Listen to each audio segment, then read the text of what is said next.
back aboard a space show where I, a baby novice, watch old Star Trek episodes. I forgot how the intro to this goes. I'm Ensign Rebecca Frost, joined by Admiral Carrie Jackson. Hi there. How is it going? Just fine. You watch old space shows that you yes. haven't watched before because after the original series of Star Trek, who knows which show you're going to pick next. Right. I was thinking about that, and I was wondering, like, do I just continue on with, like, Next Gen and just keep it within Star Trek? You know, as badly as I want you to see Deep Space Nine because it's the best. Oh. I don't know. I'd like you to continue Star Trek, but at the same time, I'd like you to check out the original Battlestar Galactica. Yeah, there's Battlestar Galactica, The Expanse. There's so many space shows. So many. That I am to watch. We're only partway into... Have we started season 2 yet? No, not yet. No, we're still we in haven't. season 1. I didn't think so. Okay, well, we got time to think about it. This episode, we're going to be talking about episodes 16 through 20, which include the Galileo 7, the Squire of Gothos, Arena, Tomorrow is Yesterday, and Court Martial. So we got a run of like 3, maybe 4 really good episodes here. Yeah. I'm hitting that point with this show. I'm over the fact that it's old, right? But what I do is I sit on my couch and I am transported to a time when I would watch like Mr. Bean and Red Dwarf on PBS. And it was such a comforting time that now I watch these original series episodes and I'm like, yes, Star Trek is comfort show, and Star Trek will always be comfort show. Oh, yes, absolutely. There are times when, now this is not a knock against the show. I'd say the same thing about Mystery Science Theater 3000, which is my favorite, absolute favorite. They're such comfort shows, I can put them on and go right to sleep. Yeah. Mostly because I have them memorized. But that's me with American Dad. Yes. Which is always so funny, unrelated, just always so funny to run into fellow American Dadites in the wild, because there's a couple of us who are just obsessed. There's only a few of us, though. So let's dive right on in to this episode, the Galileo 7, which...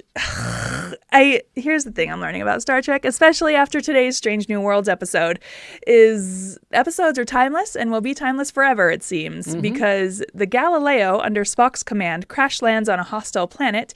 As the Enterprise races against time to find the shuttlecraft, Spock's strictly logical leadership clashes with the fear and resentment of his crew.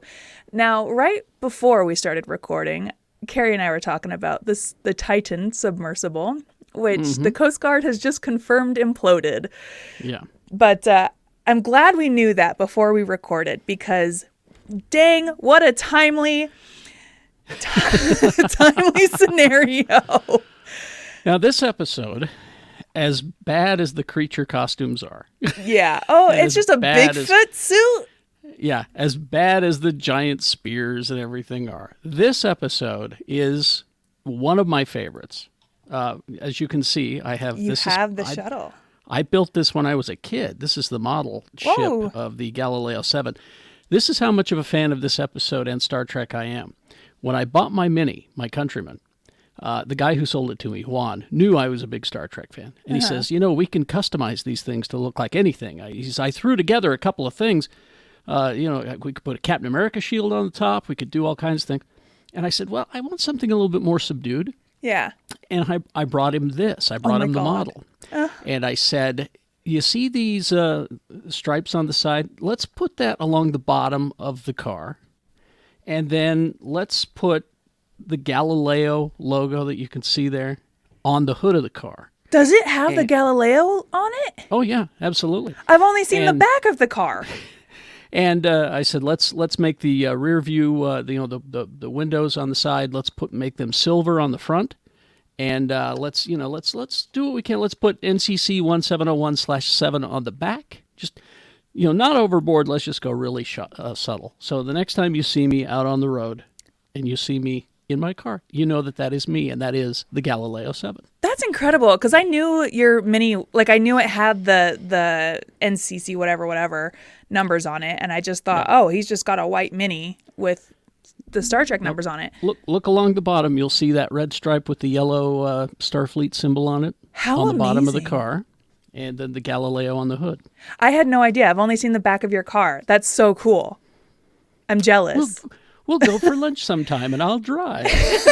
I have a friend who has a white minivan, and same thing. He's got the NCC thing on the side of it, but like nothing else fancy.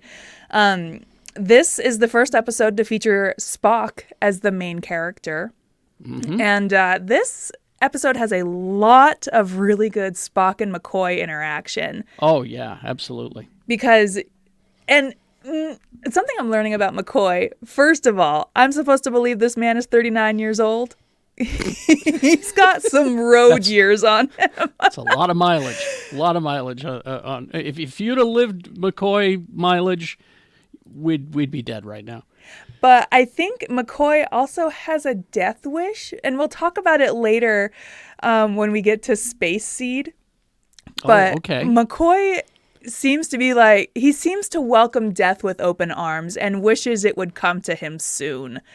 Well, his liver hurts. His liver hurts. No, his liver doesn't hurt. All that's wrong with him, and we'll talk about this later, is he's missing his tonsils and he broke 2 ribs once. That's right. The weird stuff I choose to remember. I also really, I didn't do a search for this because, again, 1,000 pages per episode of information, mm-hmm. but I really want to see the effects before they were remastered because I've got them all on DVD here for you. If I have a DVD player, I'll have to borrow them. But there's just so many effects in this episode in particular that I'm like, wow, I really wish I could see this as it was. Yeah, I was going to say the new special effects that you're seeing, you're watching on Paramount Plus. It's just amazing what they've done. They just make the show look great. It didn't look that great. I believe it. It was bad. I'll say it. It was bad. I want the bad. I want to see the bad effects. I'll loan these to you then. Yes, I'll find a DVD player.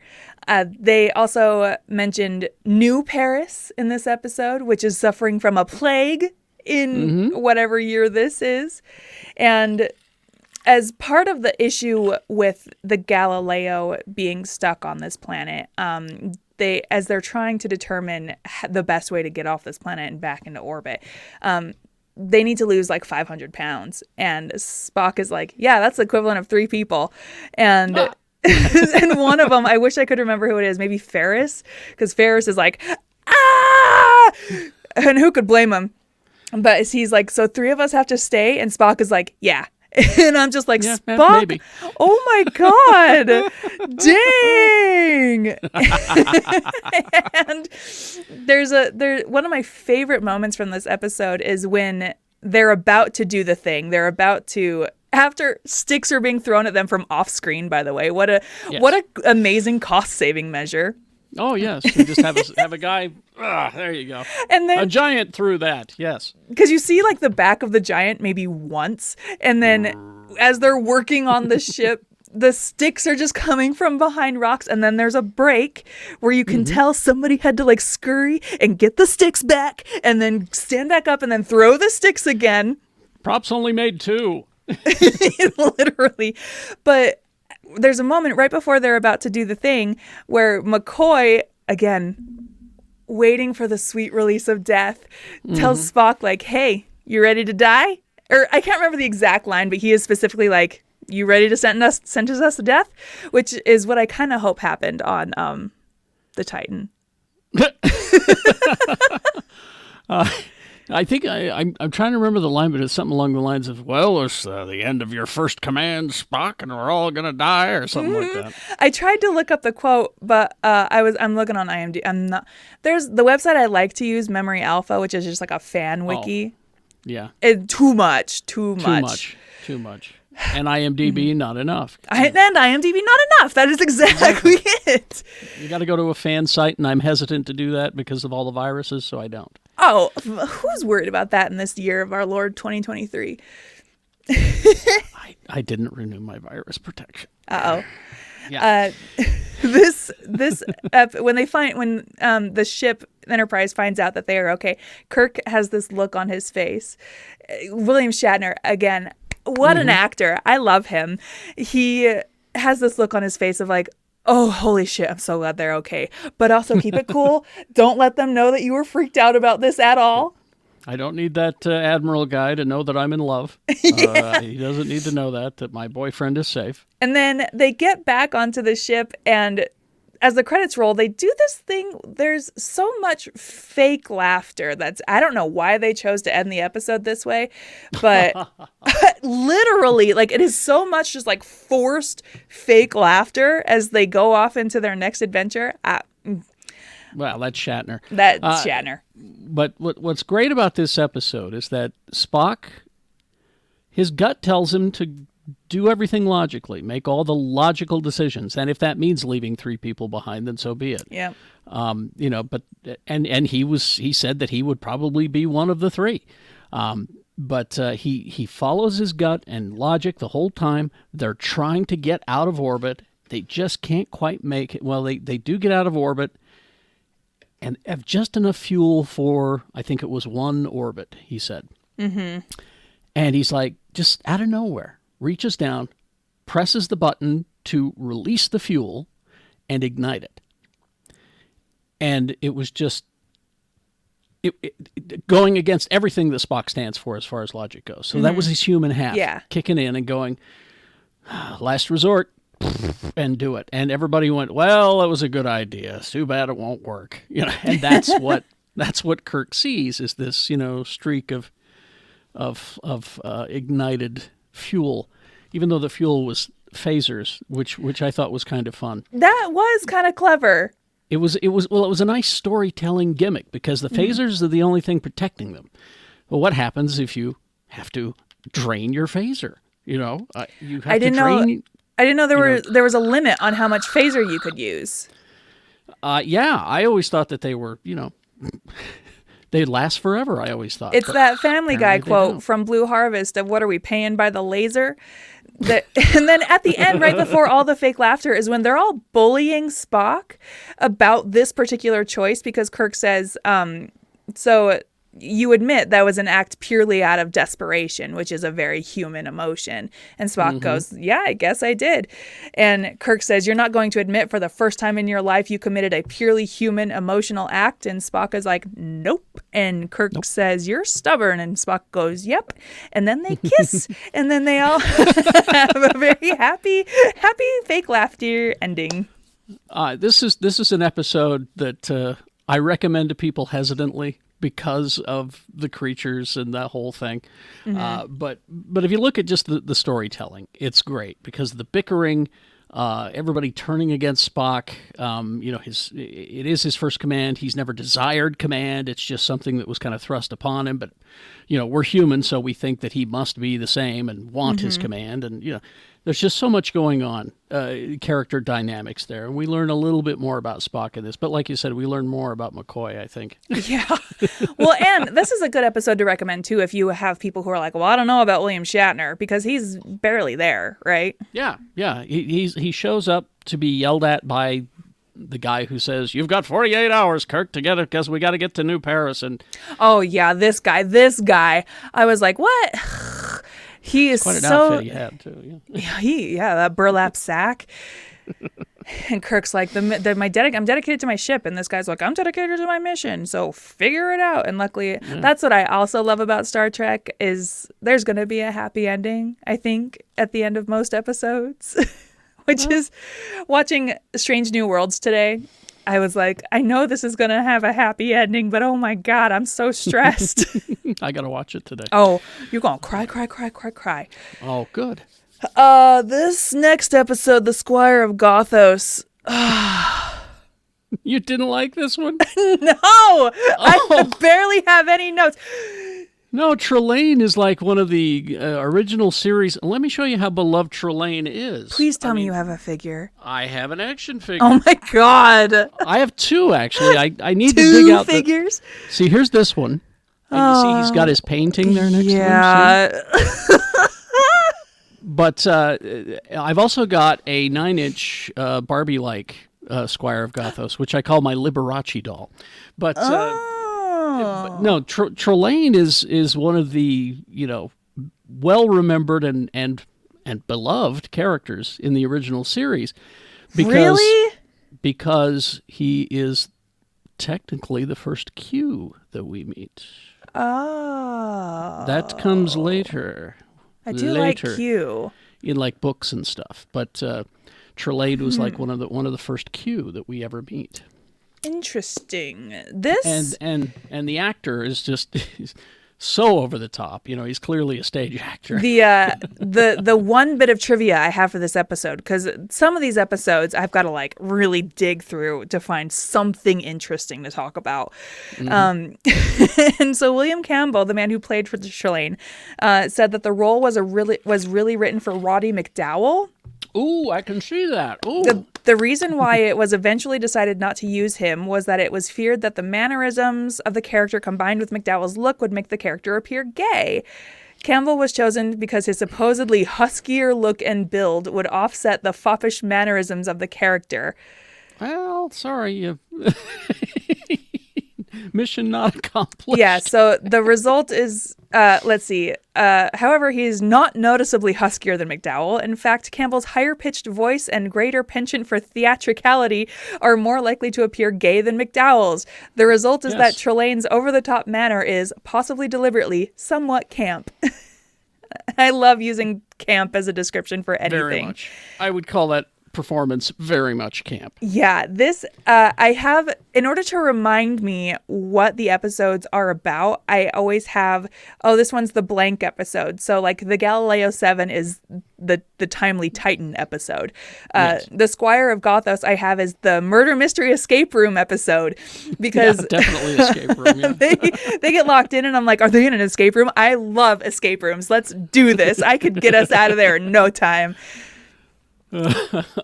It's no, Trelane is and William Campbell, the actor, he'll be back as another character. Oh, will down the road? Oh, he's I'll just spoil it for you.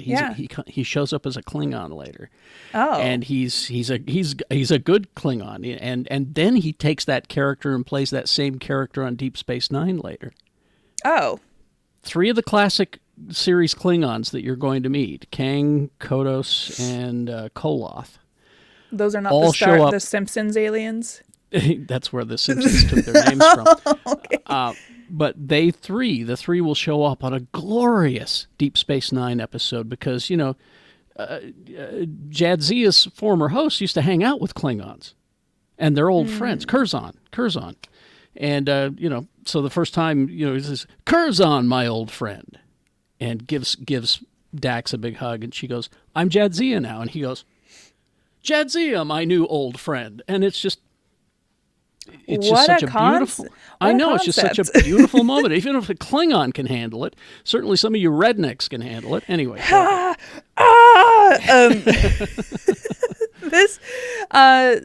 Trelane space kidnaps. I don't know how they do it.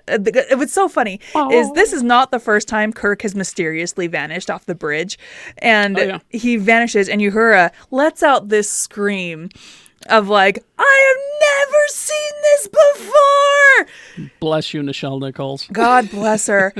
But there's a moment where the scouting crew, I guess, goes down, and Kirk and Sulu are frozen like statues and visibly moving and blinking. I was dying. There's also a moment in this episode where they're around the table. I think it's this episode. Yes, it is. But the camera is like visibly shaking, like somebody bumped into it or something. There's a zoom shot and they bump into something and it just kind of. Yeah, and the camera is like shaking. But they use the take. They use it anyway. One of my notes is Starfleet is the best of the best, but this guy gets caught in the mirror trying to sneak up on Trelane to stun him. Mm-hmm. And I'll sneak up. I'll destroy his mirror. I think that's the source I'll be of his sneaky. Starfleet, the best of the best, visibly sneaking up with no... Yeah, and Trelane sees him right away and goes, bah, and makes him freeze and takes his gun. Oh, what a fabulous weapon. And he does it twice. This guy, I think this guy likes being froze. I think he's asking for it. It's a fun sensation.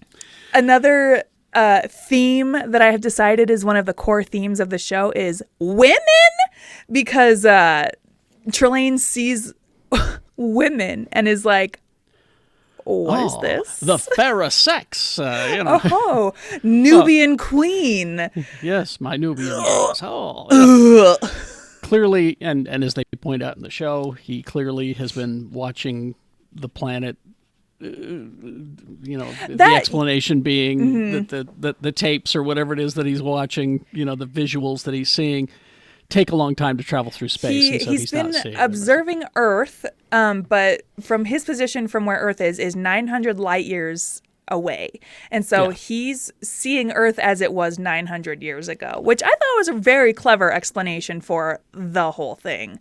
Mm-hmm. But, gross. And he gets to change costumes. He gets to wear judge's robes. Cue. He loses his temper, and then we find out at the end that he's actually a child. I know you hate children. I was gonna say, I don't know if it's because I just don't like kids, or if this twist of the episode. He was just acting so child. He was. I mean, that's what he is. He's a child. And, at the end, I would. Yeah, and his gas parents or dimensional being parents. Well, they might be cues. They might be something. But the voice of the dad parent is James Doohan, and that's Scotty. Oh. Yeah. James Doohan could do all kinds of voices and accents and all of that stuff. That was his deep voice announcer. He does it a couple of times throughout the series. You'll hear it. Okay.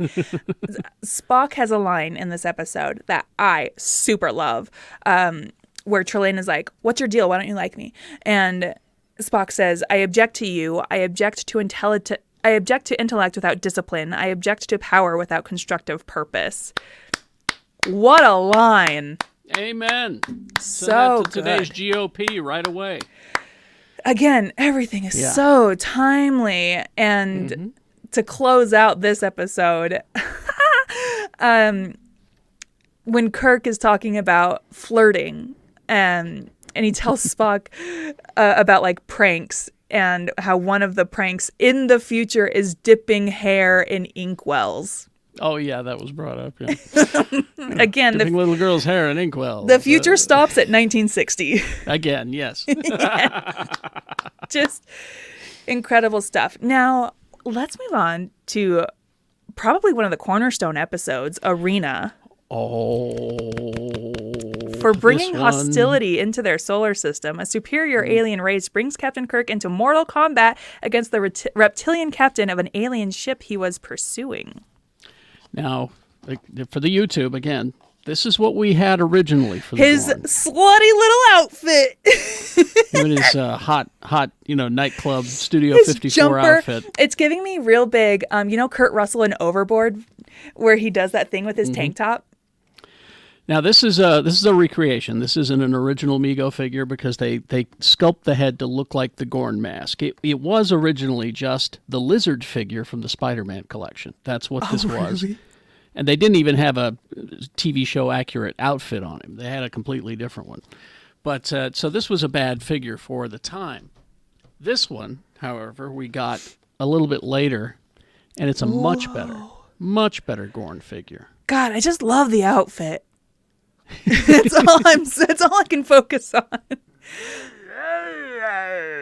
And the Gorn doesn't even show up for halfway through the episode. The notes I have for this episode are "Oh no, actual battle" and "Oh no, actual battle," because I don't think we've really seen battle.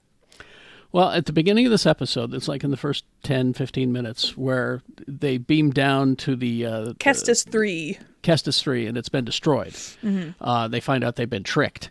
They go down to Kestis 3, and it's been destroyed. And you hear these Oh my God, that was so aggravating Well, for like 20 minutes. the whistles are aggravating. But one of those explosions, you see Shatner get real close to it. Mm-hmm. He insisted on doing his own stunts. That's one of my notes is, wow, Kirk's doing a lot of stunts in this episode. He's that arrogant that he insisted on doing his own stunts. But that explosion is what he blames for his tinnitus. That's the piece of trivia I have is Yes. Shatner currently suffers from tinnitus due to an improperly timed special effects explosion. Both Leonard Nimoy and DeForest Kelley reportedly suffered from tinnitus as well during the remainder of their lives. Yeah, they both, because all three of them are in that scene, and there's that going off. Yeah, I love that. They beam down, and Kirk's like, yeah, Kestis 3's been destroyed, and hangs up. Like, meh, no big deal. This is an important cornerstone for little Carrie. This episode, and it's called back again. This is once we finish this, I'm going to loan you another movie called Free Enterprise, which is basically the story of my young life. It's like the filmmakers followed me around and split my personality into two characters. Two Carries? There was Horn Dog Carrie, and then there was Geek Carrie. Never the two shall mix. Exactly. And these two characters, but there's a part where the kid, and this happened to me, he's wearing his Starfleet uniform to school, which I did. Oh, no. Are you okay? Did you get bullied? You get beat up for it. And it happens in this movie. The kid's getting the crap kicked out of him by this bully, and he gets knocked out. In his dream sequence, William Shatner appears. And this is, I need your help. This is, no, my boy. You should wear something different. Think earth tones. That shirt looks terrible on you. He goes, I'm in the middle of a fight. I need your help. He says, oh, that was a TV show. I had stunt doubles and all of that stuff, except for my love scenes. I did my own love scenes. He says, but what about in Arena when Kirk fought the Gorn? He goes, that was a TV show. Why is this kid beating you up anyway? So you really don't want to know. He says, I do want to know. Tell me. He said that Han Solo is cooler than Captain Kirk. And here's the one YouTube F that we get. Shatner looks at him and goes, kick the little fucker's ass. What year is this movie from?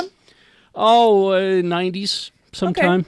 Okay. It was a small independent film. It maybe we'll show it at Saturday Matinee one of these times, but it's one of my, like I said, it's the story of young Carrie, complete with toy runs and drinking and all that.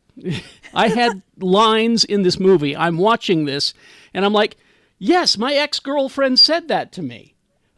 Interesting. A universal experience. 5 times in that movie. Yeah, my girlfriend said that to me at the time. Oh, no. How can you remember the name of every episode of that effing TV show, but you can't remember my birthday? Things like that. Maybe if your birthday was more interesting. You were more interesting. So this is the Gorn. Yes. Our first introduction to the Gorn, which is really funny because I know I've talked about it a lot, but my intro to Star Trek has been Strange New Worlds, and Lon's whole deal is being rescued from a Gorn attack, and now I see this where man in a lizard suit, and I'm like, okay. And in the original one, I don't think that they used the computer to get rid of it. In the original bad effects, you can see the zipper on the back of this costume. Oh, God. Good Lord. Really fun. This is a very funny episode as well, because at one point, Kirk has his personal log or whatever, and the Gorn, for whatever reason, is able to hack into it and listen to him. That was all by design by the Metrons. Oh, these Metrons, who, first of all, their logic is sound, in my opinion. I can understand what they're doing. They've trapped these two apparently violent ships and are like, oh, no, not in our space. You guys are going to go on this planet we've made for you with all of these resources native to your planet so you can build a weapon. And Kirk builds gunpowder, which I would have died immediately, honestly. But at one point, Kirk, he's doing what I do in video games, which is just run away a lot. And the Gorn the Gorn talks to him through his communicator and is like, "Can you stop? Kirk. I am so tired." Captain Kirk. I tire of this chase. Like literally just telling Kirk, "Can you stop? Because I'm getting tired." if you stop running, I promise I'll make it painless. I'm tired. It's hard to run in this costume. It is 1,000 degrees. Because this is the same guy who was in the White Rabbit outfit from Shore Leave. Mm-hmm. This is one of these. This is in the top 10 best episodes. Just about any list you'll find on the internet. Mm-hmm. This one's a good one. And what this one did for me was that I got beat up for wearing my Starfleet uniform to school all the time. But what this one taught me is that I'm not going to beat them physically. I'm just outmatched. Period. Mm-hmm. I got to be smarter than them. And that's what I learned from this episode. Yeah. Yes. Got to be smarter than that. Got to have the recipe for gunpowder in your back pocket at all times. Well, and what I love is how the entire crew is up there like they're watching an episode of Star Trek. Yeah. Well, and the Metrons are like, "Here, your guy's losing, so we'll put it up on the screen for you, and you can watch." It's just insane. I don't even remember how this episode. Oh, this episode ends with Kirk showing mercy. Kirk shoots him with the cannon that he made using gunpowder, and there's diamonds. And bamboo. Mm-hmm. Yeah.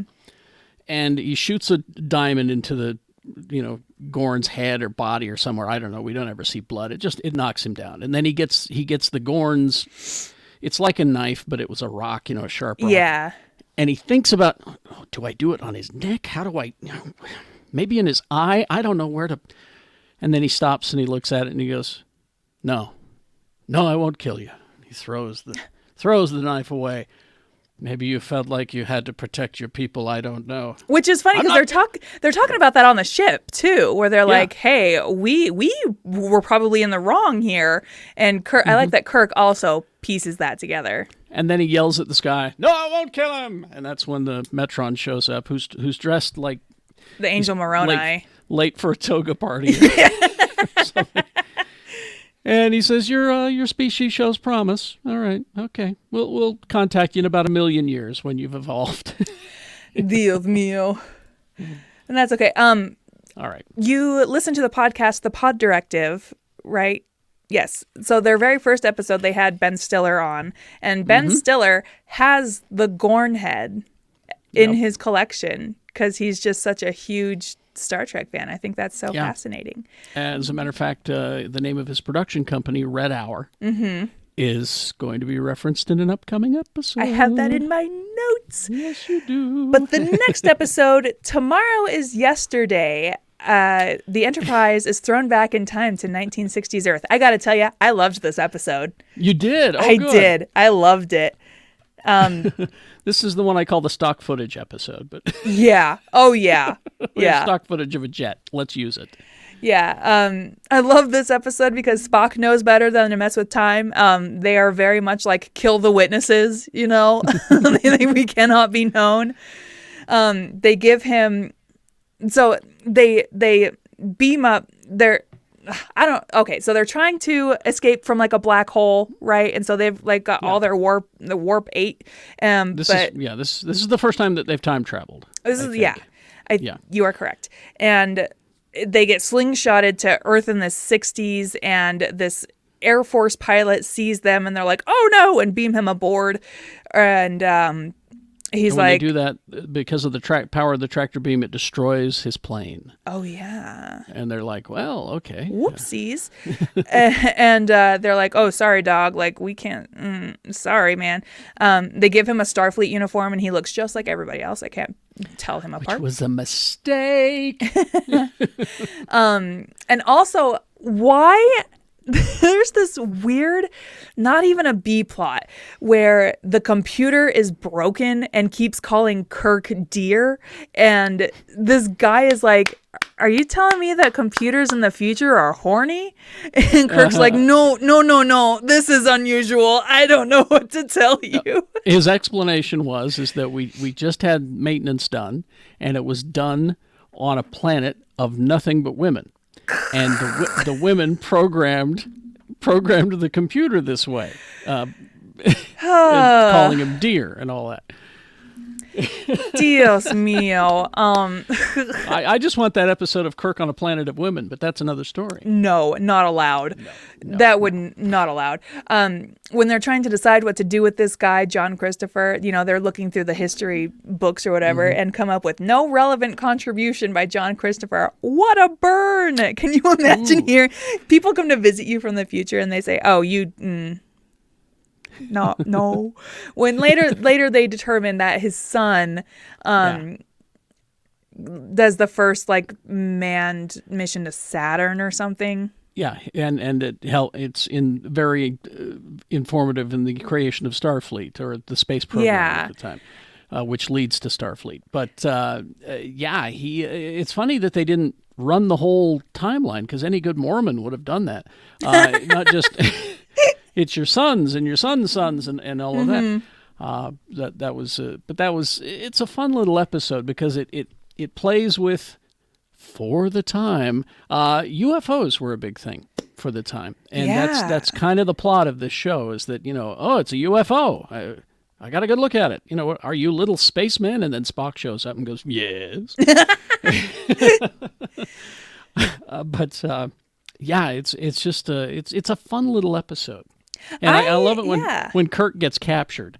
Oh my God! By these Air Force generals, and they're questioning him, and he's like, "I'm not lying to you. I'm just telling you truths that you are not prepared to handle yet."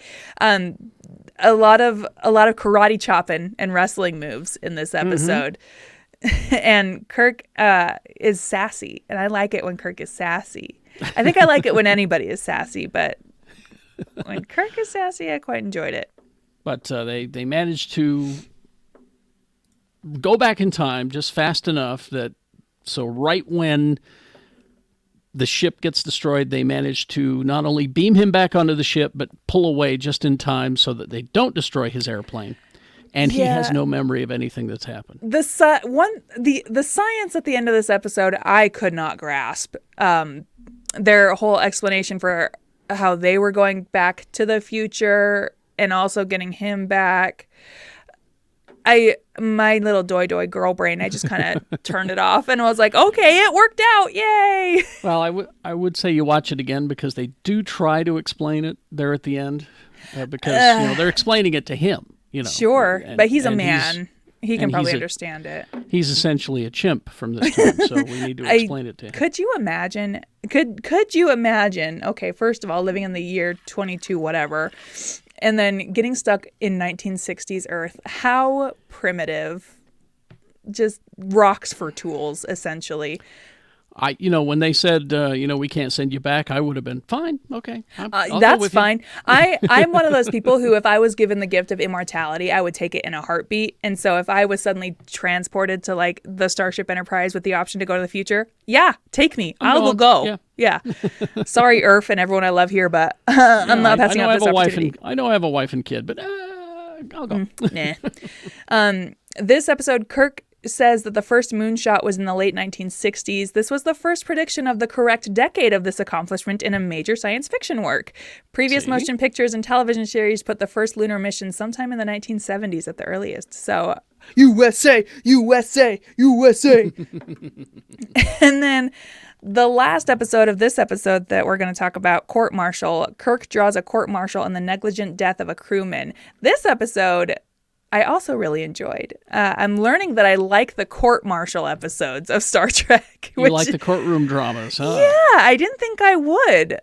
Which I can't wait for you to watch Strange New Worlds today. I know, I'm going to. It's a courtroom episode, and they got a lady lawyer, and she is so scary and intimidating.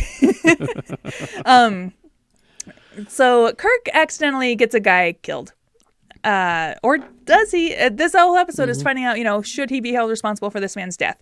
And, he's on whatever star base it is, and people are giving him the stink eye because they're like, you killed my friend. And he was like, he was my crewman. You think I feel good about this too? It was an accident. Oh, it was an accident. And this woman is also a blonde woman, of course. So obviously one of Kirk's old love interests. Well, yes, but she's your first blonde woman with a job, right? I guess that's true. I guess I didn't think about it that way. She's a lawyer. She's a lawyer. And an old flame of Kirk's. And Kirk leaves the room, the mess hall, essentially. And this lady, she's like looking after him. And McCoy comes up and he's like, yeah, if you're wondering, that was Captain Kirk. And she's like, oh, yeah, he's an old friend of mine. And McCoy says, of course he is. McCoy says, all my old friends look like doctors. All of his look like you.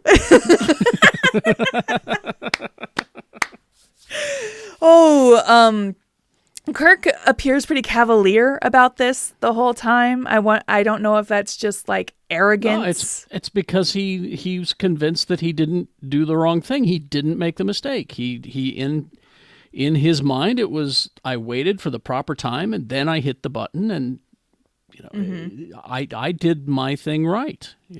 Yeah, and they do this thing where they pull up the footage of the incident in question and enhance, which, what a technology to have. And it turns out Kirk did push the other button that he wasn't supposed to. And so I'm like, oh shit, did Kirk kill this guy? What are they gonna do? And Kirk hires the blah blah blah of the original series. That character is great. Apparently he couldn't remember any of his lines, and so a lot of his takes or a lot of his dialogue is spliced together from different takes. Well, what was interesting was that at the end, the courtroom drama, they always we're going to explain the crime and how it happened and who did it really and all of that, like any good Columbo episode. He's not there. No. Your lawyer is not there. Your lawyer's not there, and he only relies on books, which is insane. Again, like I said, he's the blah blah blah of the original series. Well, if I read it correctly, the actor just decided he didn't want to finish or something like that, and so they had to write around him, as I recall, and that's why he's not there. And that's why he doesn't show up again. It's my God. Yeah, this is very important for my client. I gotta go. I got a traffic ticket that we got. And this man came on the recommendation of the blonde lawyer lady. I think you set him up to fail. But then there's a moment where they're on the ship and they're doing something with heartbeats. I'm not gonna lie to you, I missed a lot of this part because my mother-in-law called and was asking me 1,000 questions about wasp traps. Okay, I'll walk you through it then. Yeah. They beam everybody off the ship except for the people on the bridge. They said, we can maintain orbit for just a little bit longer, but just long enough to get this figured out. Dr. McCoy has a device that looks an awful lot like a salt shaker. And this device is plugged into the computer. You have it? No, this is McCoy's. Oh, okay. This is his, yeah. His sensor thing. But so this device is plugged into the computer, and what it'll do is it'll read your heartbeat, your individual heartbeat, and then remove it from the sound. So they turn on the sound, and it's bum, bum, bum, bum, bum, bum, bum, and says, this is the heartbeat of everybody that's on this ship. Everyone else is left. It's just the people in this room. So he turns off the heartbeat, and the sounds start to go quieter and quieter, and then there's 4 heartbeats, and McCoy keeps going, 3 heartbeats, 2 heartbeats. That's everybody on the bridge. Well, there's still a heartbeat. And so they go, oh. The killer is still on the ship. As a matter of fact, he's in engineering right now. And this man faked his death because he's petty? He's petty. What a move. He feels like that it's Kirk's fault that he never got, a rank advancement or position advancement or anything. He blames Kirk for everything.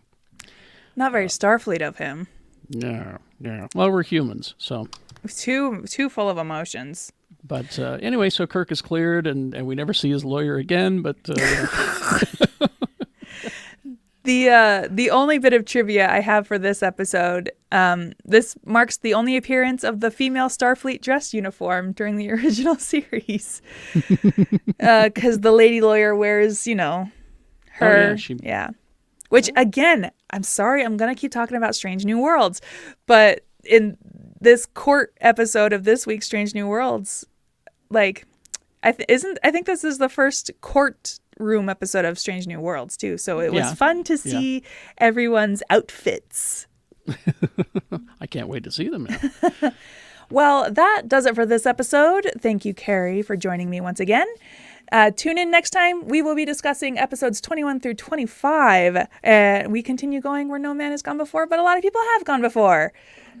Okay, thanks. Live long and prosper. Left hand.